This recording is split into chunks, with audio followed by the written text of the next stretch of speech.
Hervé Moukouri, bonjour. Bonjour Steve. Comment allez-vous? Bien, merci. J'espère que vous avez bien dormi. Très très bien. Belle cravate ce matin, Steve. Oh bon oui, c'est pas tous les jours que je mets la cravate. Oh, apparemment, j'ai été obligé de la mettre ce matin. Il faut reconnaître quand même qu'elle est Merci. belle, votre cravate. Merci beaucoup. Eh bien, si vous êtes là ce matin, vous nous parlez de la recrudescence de la violence dans les régions du nord-ouest et du sud-ouest au menu de votre chronique. L'horreur et la cruauté dans leur étymologie, les Camerounais en prennent conscience depuis peu.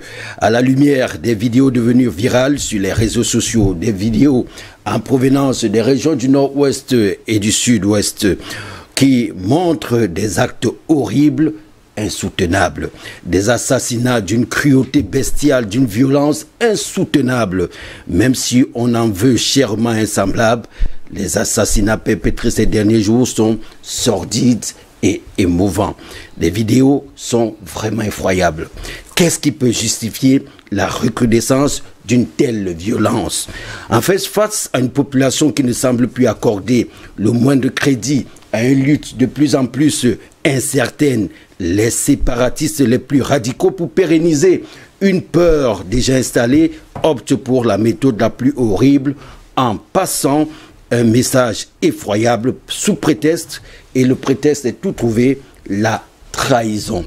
Une raison ambiguë pour justifier un assassinat soit à la machette, soit au marteau. Si jusque-là, les sécessionnistes bénéficiaient d'une compassion relative à cause de la justesse de leur lutte sur le plan essentiellement politique, la prise des armes et l'instauration de la peur, vaille que vaille, à baisser de plusieurs crans leur cause. Si jusque-là, la clémence des organisations internationales, on va même dire la complicité, et même nationale, se faisait sentir au point d'accuser l'armée nationale d'être vectrice de la cruauté dans les deux régions, la violence de ces derniers jours donne raison à ceux-là qui pensaient que la lutte des sécessionnistes est juste et louable et qu'il fallait tout simplement que l'État cesse de jouer à la sourde oreille et trouver une solution définitive à une crise, ou plutôt une guerre qui enregistre déjà de milliers de morts. À ceux qui demandaient donc au gouvernement de décréter un cessez-le-feu dans les deux régions et de demander aux forces de défense de rentrer dans les casernes, ils comprennent clairement aujourd'hui qu'une fois fait, ces deux régions seront un véritable no man's land. Une véritable, deux régions véritablement incontrôlables.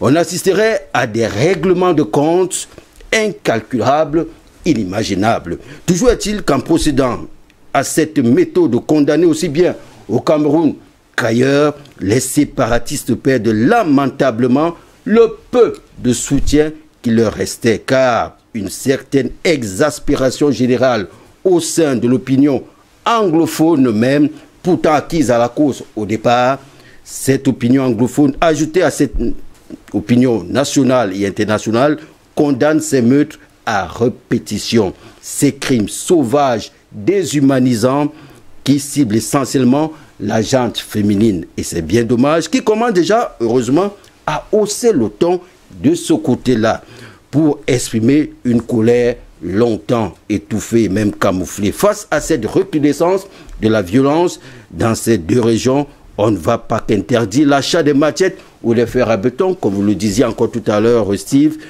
n'aura aucun effet, mais une prise de conscience de la population, à savoir qu'elle détient les clés pour sortir de cette servitude, de cette peur, en cessant de marquer une indifférence face à ces scènes atroces.